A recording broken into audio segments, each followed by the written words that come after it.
Welcome to the Late Night Show.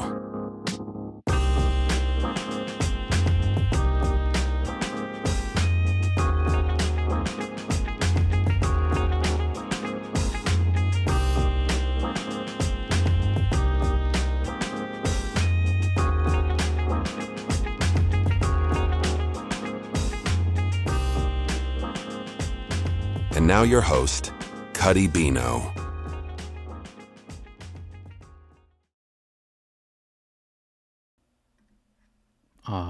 All right. Welcome to episode 9 of the Late Night Show. Happy daylight savings to everyone. Sorry we're late. I forgot to roll the clocks forward, but here we are. Let's go ahead and check chat before we get started with our stories. All right. Looks like Kara with a K. Hey, Hyper Shadow.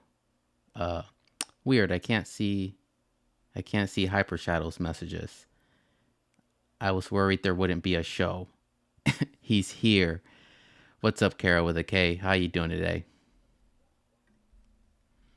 All right, let's go ahead and get started with our first story.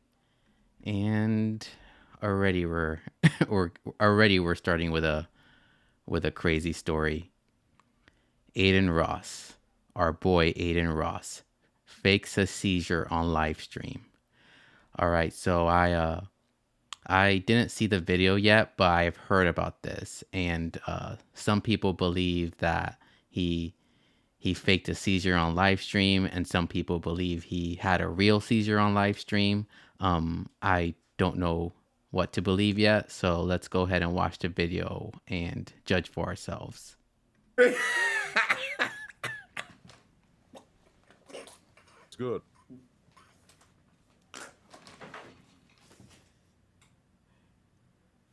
This is dark. I'm kidding.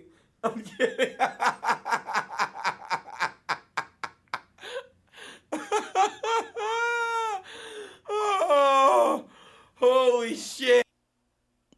Okay, let's watch that one more time. It's good.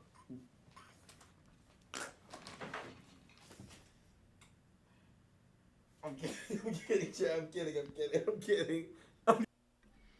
Okay, that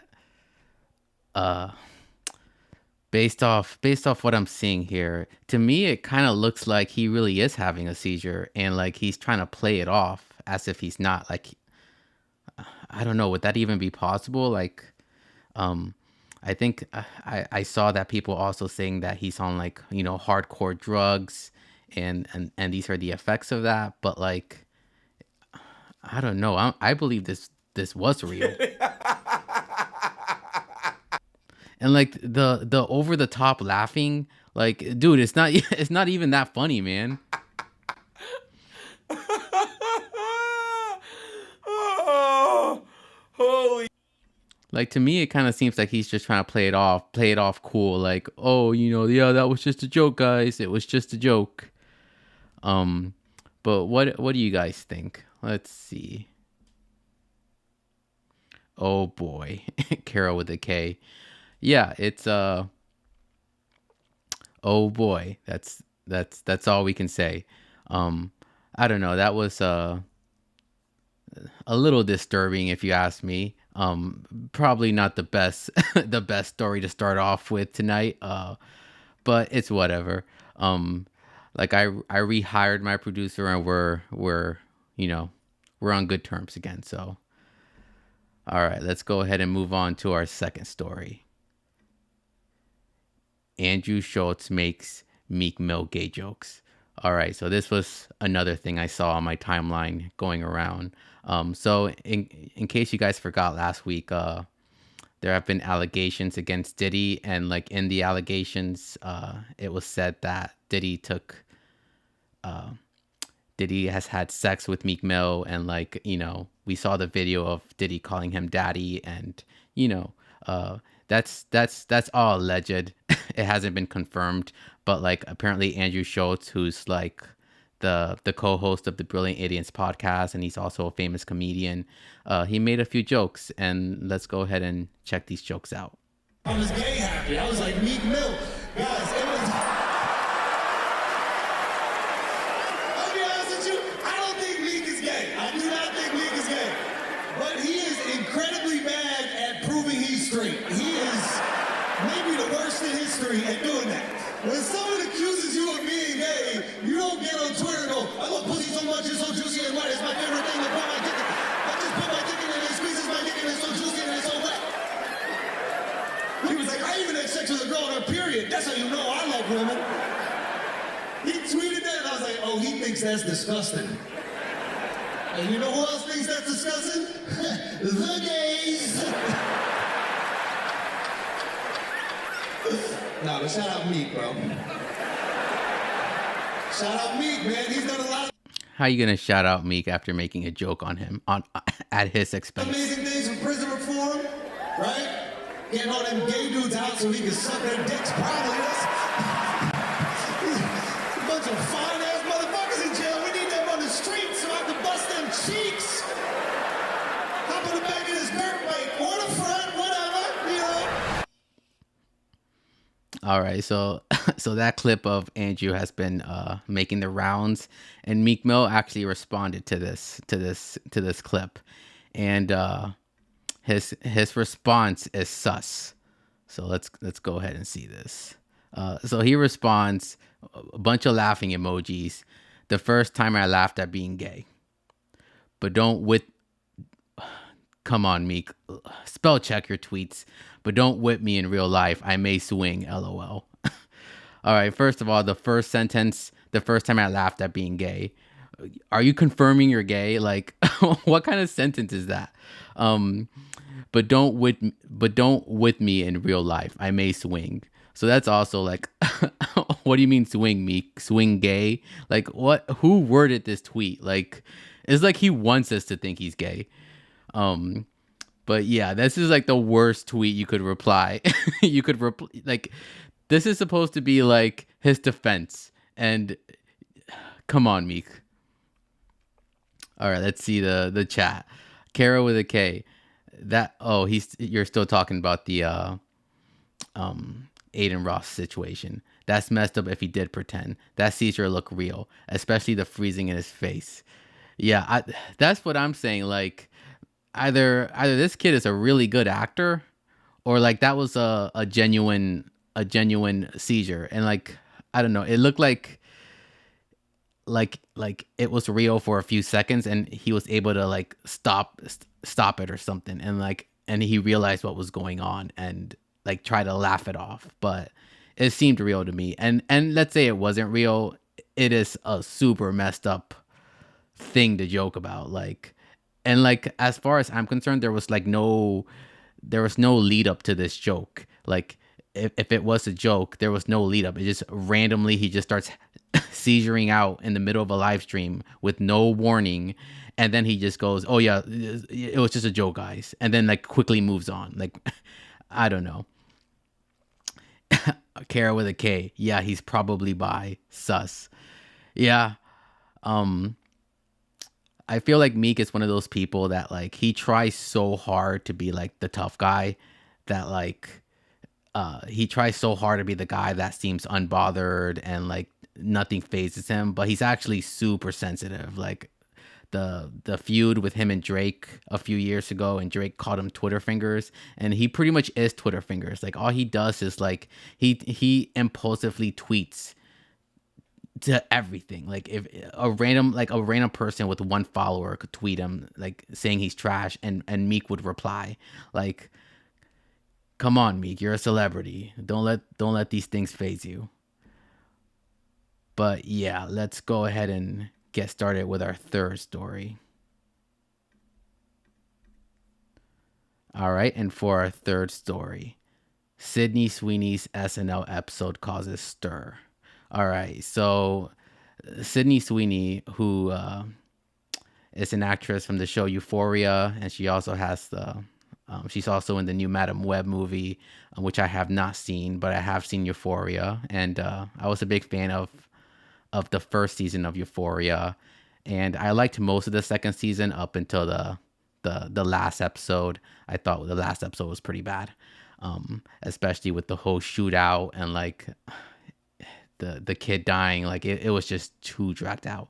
But anyway, so Sydney Sweeney hosted SNL last week, and like apparently she got really like the clips on YouTube has really high viewerships. Like her episode got really high ratings, and people seem confused. Like, oh well, why why are her episode why is her episode getting such high ratings? So let's go ahead and see this video so I can figure out why her episode got some high ratings. All right, there's no volume. All right. For some, why is the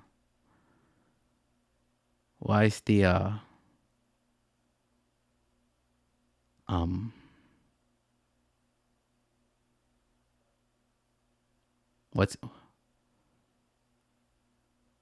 what were we talking about? Oh yeah, Sydney Sweeney. Yeah, there's no volume on this video, but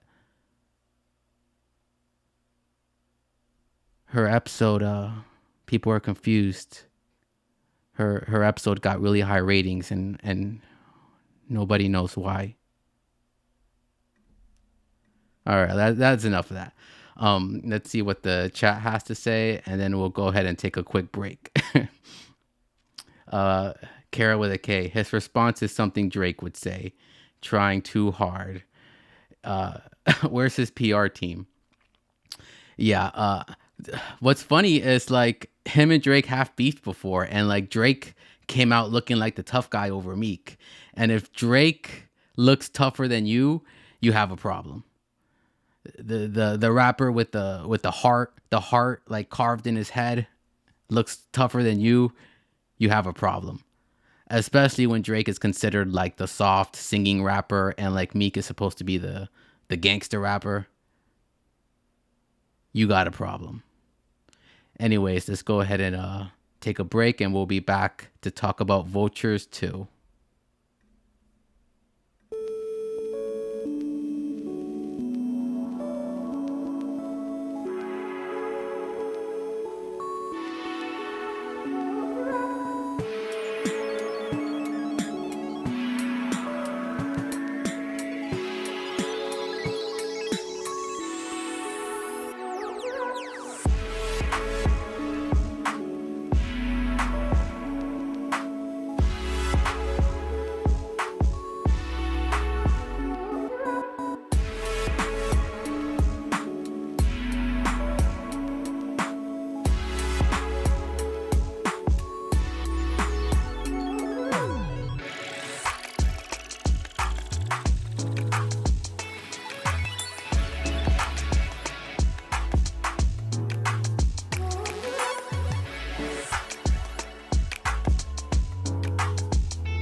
All right, and welcome back to the show.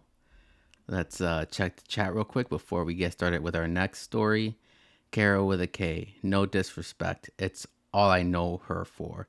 She was originally going to get a reduction. A reduction. Are you talking about a breast reduction? Um, yeah, she definitely showed them off during her run on Euphoria. But I only know her from Euphoria too, and I thought she was a pretty good actress there. She's really good at playing the emotional high school blonde, like cheerleader blonde type. Like she was kind of perfect for the role. Um, but let's go ahead and get started with our next story. All right. So where is Vultures 2? As some of you guys may remember, or maybe not, Vultures 2 was supposed to drop. Actually, do we have that picture? All right. So, in case you guys forgot, Vultures was supposed to be 3 albums. Um, the first album was supposed to come out February 9th, but it ended up coming out February 10th. And the second album was supposed to come out this past Friday. And as of now, there's still no album. Now, I'm not going to lie, I was not expecting Kanye to drop 2 albums back to back in only a few weeks. So I was, and there was like no lead up to this Friday. So like if you actually thought Kanye was dropping an album this Friday out of the blue, it wasn't going to happen. Like there was no promotion or anything. So other than this tweet that he made. All right. But Kanye did post this picture you're looking at. This is the album cover for Vultures 2. The man in the picture he's holding is actually Ty Dolla $ign's brother. I think he goes by Big TC.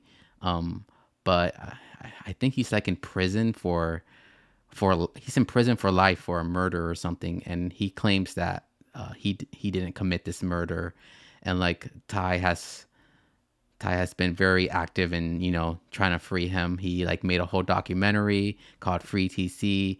He made his first album is actually also called Free TC, named after his brother. So I think that's kind of cool that Kanye's like, keeping it in the family, trying to bring awareness to this case. I haven't looked into it, so maybe I'll watch the documentary and see if I think he's innocent or not, but pretty interesting. All right. So there is some information we got for this Kanye album. First, there's this DM shared by Yay Fanatics, a Kanye fan Twitter page. But Kanye's been really good at like responding to these fan pages of his. And these aren't like these aren't random fan pages. These are like fan pages that have like millions of followers or hundreds of thousands of followers. So Kanye wrote, was talking with the team about how to release the next album. Like James Blake said, streaming devalues our music. We sell albums on Yeezy.com. I got 20 million Instagram followers. When 5% of my followers buy an album, that's 1 million albums sold. That's 300,000 more than the biggest album last year. We sold 1 million items on Yeezy.com for Super Bowl. We know it's possible. How do you feel about us not streaming and only selling the album digitally? Why can I not say that word? But basically Kanye wants to put the album out on his website and not stream it. So let's see how this kid responded. Oh, Kanye also said, we also thought about holding off of streaming for a month, selling it first. Movies go to theaters first, then to streaming. I mean, I'm not gonna lie, I kind of like that idea. Like, sell the album first on his website. I believe the album's gonna be $20, and then put it on streaming. But if Kanye is saying he wants to avoid putting it on streaming sites, do not do that. I think the majority of people stream their music through Spotify or Apple Music. Like I would definitely buy the album and like upload it to my phone, but I'm actually surprised by by like people's ability to do that now. Like a lot of people don't know how to do that. They don't know, like they're not used to dealing with MP3s. They're just used to dealing with streaming services. So I don't know how many people are gonna wanna pay for some MP3 files and download them, and then like I don't know how many people know how to upload those files to their phones. So we'll see. All right, let's see what else we got here. All right, so this is a conversation with Kanye and Lit Milan. We're gonna sell it on Yeezy.com for $20 an album. Did you see what James Blake said about streaming? All right, so the whole James Blake thing. James Blake, who's also an artist I really love, he like tweeted out that artists are basically getting ripped off with streamings. Like you get pennies, like not even pennies per stream, like 1% of a penny per stream. Like it's ridiculous. I don't know yet. People are going to pirate the album first. Honestly, getting to more people possible is the only possible with the streaming service. Did Meek write this tweet? Come on, man. The aim of a man of God is to reach as most people as you can. Share your message. All right, well, I don't know. Like, Kanye isn't really acting like a man of God right now. Like his album's about sex. So, and then Kanye responds, "This is what James Blake was talking about. You hitting me saying you need vultures, but the streaming companies have made it where you don't have to value us artists. I have a platform where you can buy the album for $20. Then you bring God into it." All right, so I guess that that pissed off Kanye. But yeah, once again, Kanye, it's not about, he's not trying to rip you off or anything. He's just saying that like most people don't know how to handle MP3s nowadays. Like people my age in like their 30s, yeah, we grew up with iPods, we grew up with, MP3 players, so like we know how to put an MP3 on a phone. But like I don't know. What about you, chat? Do you guys know how to deal with MP3s? Like let's see what chat's saying.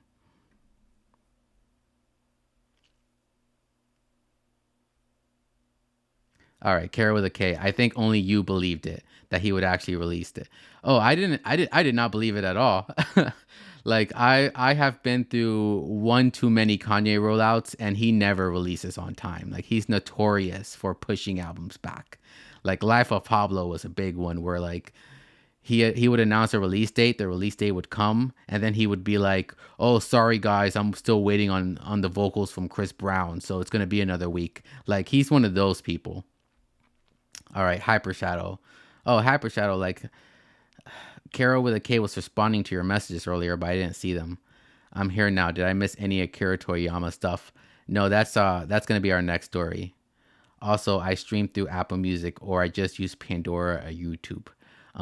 Yeah, I would think Kanye would be uploading his album to YouTube, but maybe not. I think he wants to put it on his website first, which I think having it be a limited release on his website first and then putting it on streaming would be a good way to get sales, because there's some people that can't wait for the album to come out. So they'll, like us hardcore Kanye fans will buy and support the album, but I think most people would be like, "Oh, well, it's not on streaming. I'll just wait for it to come out on streaming." Like Kanye released Donda 2 on on a stem player. And so Donda 2 is actually not available for streaming on any of the streaming sites. And some people don't even know Donda 2 even exists. And I feel like the same thing is going to happen to Vultures too. Like it's just going to, if he releases it solely on his website, us fans will get it, but nobody else is going to listen to it. All right.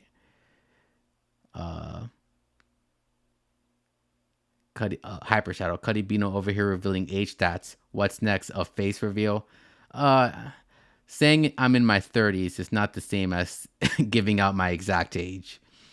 You missed the Meek Mill, the Meek Mill gay diss, Hyper Shadow. Absolutely LimeWire. Back in the day. Oh yeah, I was a big LimeWire person. LimeWire, Kazam, like all these.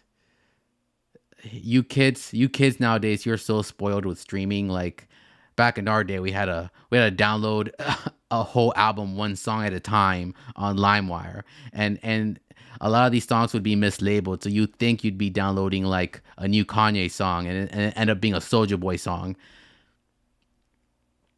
All right, Hyper Shadow. Oh, I also had left 2 comments 24 hours ago. Oh, I see. That makes sense. I wonder why it wasn't, why it didn't show in my feed then. Kazaa. Yeah, did I say Kazam? I must have I must have confused Kazaa with Shazam. All right, let's go ahead and.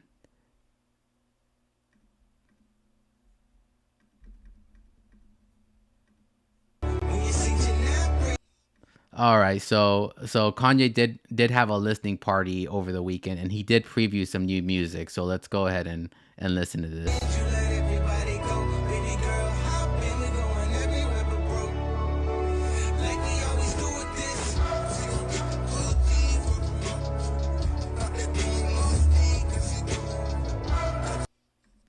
I'm not gonna lie, I'm liking it so far.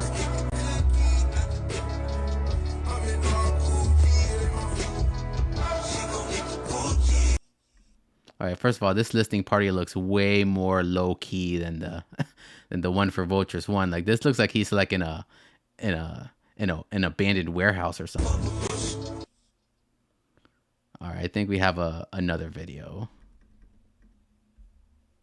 We making love, but we heartless. She want shots, give a face shots. I got a made body, go hope you say yeah. Tryna get saved, girl, you might have hate God. Just wanna get paid, get my whole bread. Girl, you up stars on the walls when I flow. Easy trip, and I've been plenty, make me mad, a nigga. All right. I'm definitely looking forward to Vultures 2. I was a big fan of Vultures 1. Do I think Vultures 2 is coming out at any point this week? No. Do I think it's coming out next week? No. It'd be cool if it does, but like I think we'll know if it's coming out when Kanye starts doing like big arena listening parties. Then we'll know it's coming out. All right, let's see the chat. Hyper Shadow. This listening party in a tent with homies from around the block getting lit, and Kanye with that one shiny tooth standing out. That's not even like I know what you mean by the shiny tooth, but that's not even a shiny tooth. That's like he got, oh, what do you call it? A grill. Like he got like I forgot what kind of grill, but like the grill makes his smile look, I don't know. I don't know the word I'm looking for. Like he looks like a little kid. Like like it looks like he's missing all his teeth. It's weird. All right. So for our final story of the night, and this is a sad one to report, I must say. Akira Toriyama has passed away over the weekend at the age of 68. For those of you who don't know, Akira Toriyama is the creator of Dragon Ball Z, Dragon Ball and Dragon Ball Z, which is considered one of the biggest animes of all time. I would definitely say it's one of the most influential animes of all time, and it was definitely a big part of my childhood.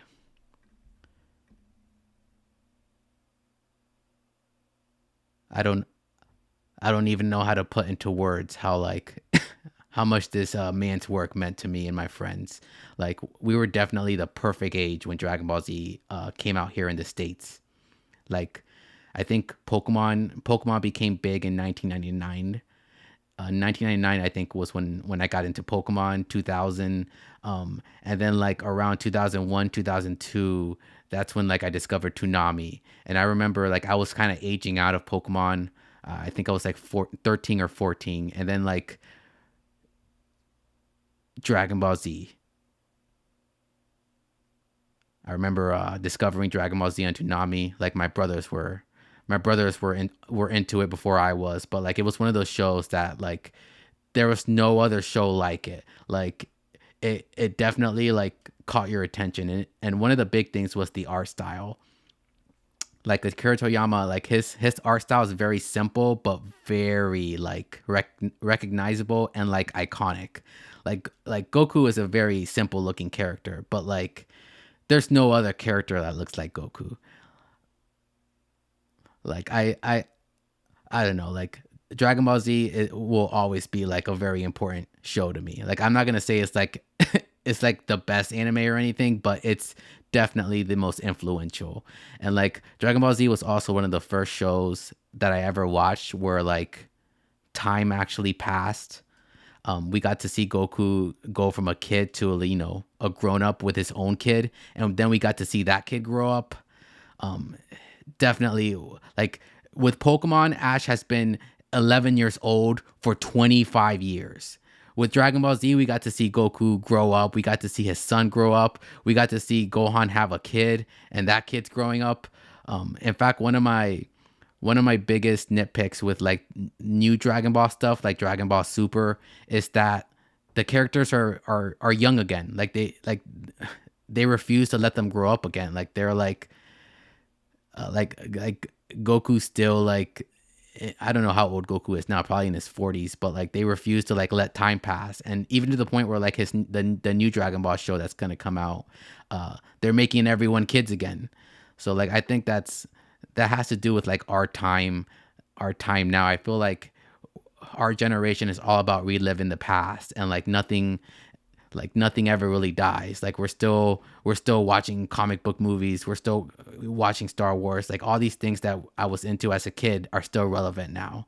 And I think Dragon Ball Z is one of those shows where like instead of like letting it progress, we're kind of just stuck in this loop of letting Goku become a kid over and over and like refusing to let him grow up. Let me go ahead and check the chat, see what people are saying. I know Hyper Shadow probably has a lot to say about this. Hyper Shadow, the grill makes him look the grill makes his smile look kind of homeless. Yeah, he like looks like he doesn't have teeth. So, we're talking about Kanye for that one. Akira Toriyama, R.I.P. to the GOAT. Kara with a K. Yeah, I have was showing some clips of the party on IG this weekend. Are we talking about Kanye? Really small room.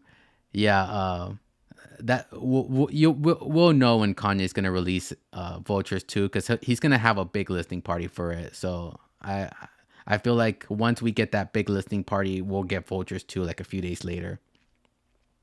All right, Hyper Shadow. Last time I felt this way when a celebrity passed away was Michael Jackson and Paul Walker, since I was such a huge fan of both. Toriyama was essentially the Michael Jackson of the anime world. Yeah, he was like, I'm trying to think of a good comparison for Toriyama. Like I don't even know, I almost want to say he was like the Stan Lee. Like I think Stan Lee is another one that his work was so influential. But yeah, I feel like I can't even compare Akira Toriyama to anyone. Like he was like he's his own person. And like Dragon Ball was super influential, but like Dragon Ball wasn't even the only thing he did. He did, Dragon Quest and Chrono Triggers and like all those other things that like have huge fan bases of their own. So and what's worse is like he died of a what was it, a blood clot in the brain. So like he was actually very young, like 68. Like he still had a good 20 years left, and he was still working on he was still working on stuff. Like he was involved in the new Dragon Ball project, and like it's sad, man. Kara with a K. No, I grew up with Dragon Ball Z in the islands. Yeah, we we all did. Like there's you can't rewind time, and there's no going back, but like I'll forever cherish the Toonami days and the early Dragon Ball Z days. Hyper Shadow. Dragon Ball has come full circle with them being kids again with Dragon Ball Daima. The timing is crazy because it goes back to the beginning, and Toriyama is now gone. Yeah. And like I've always felt that Toriyama prefers the comedic side of Dragon Ball versus the action side, and he only really focused on the action side was because that's what became really popular. Like you can kind of tell he like because like Dragon Ball Z got really serious with like the Cell arc, and then after the Cell arc, Akira Toriyama's editor left the team, and then he got a new editor that let him do whatever he wanted. So like that's how we got all the comedic stuff in the Buu saga, was because I feel like that was what Akira Toriyama wanted to do. Like he was more interested in like doing like doing comedic stuff. Like I'm pretty sure he wanted the Gohan in high school stuff to like be a bigger deal than it was. Kara with a K, very detailed and unique character drawings. Yep. And like also very simple at the same time. Like I feel like Goku, his face has no features. It's just his hair. His hair that makes him iconic. Like if you look at Goku and Vegeta and like all the other characters' faces, they all have like the same face. It's the hairstyles that differentiate them. Toriyama was definitely the Stan Lee of manga anime. Yep. And like without him, like there would be no One Piece, there would be no Naruto, there would be no Bleach, there would be like no like a lot of these shows, they like all these manga artists will say that Akira Toriyama is their biggest inspiration, and you can see it, especially in like a show like One Piece or Naruto. You can tell. It's scary. I keep seeing more and more people passing away in their 40s and 50s. Makes me think of us in our lives. Yep. We're definitely, that's how you know we're getting old, when like the people that impacted our lives growing up are starting to pass away. Stan Lee, Akira Toriyama, Hyper Shadow. Toriyama definitely liked comedy more than adventure. More than action. Yeah, I was gonna say, I don't know about adventure. I think he likes like Dragon Ball was originally a comedy adventure story, so I think that's what he prefers. And like I don't know if any of you guys seen Battle of the Gods, but that was like the big Dragon Ball Z comeback that came out. Man, that came out like 10 years ago. 10 years ago now, and to me, I still consider that like new Dragon Ball Z. But like Battle of the Gods, that was. Like people were expecting it to be like this big action comeback, and it was pretty much just a big comedy event. Like the big fight at the end took up like 15 minutes of the movie, and the rest of the movie was just Bulma and her parties, and like and the gang just Vegeta singing the bingo song, and all these like wacky stuff going on. So yeah, that makes me sad. Hopefully there's no more big deaths like that in 2024. I feel like ever since COVID happened, like we started seeing a bunch of celebrities just passing away.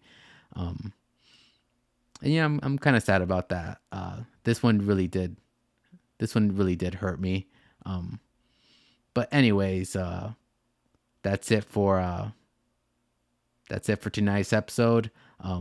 Good news. I'm gonna have more free time coming up to put into the channel, so I'm thinking of streaming twice a week. So we'll see how that goes. That should start happening sometime in April. But thanks a lot, everyone. Good night, Carol with a K. Good night, Hyper Shadow, and see you all next weekend.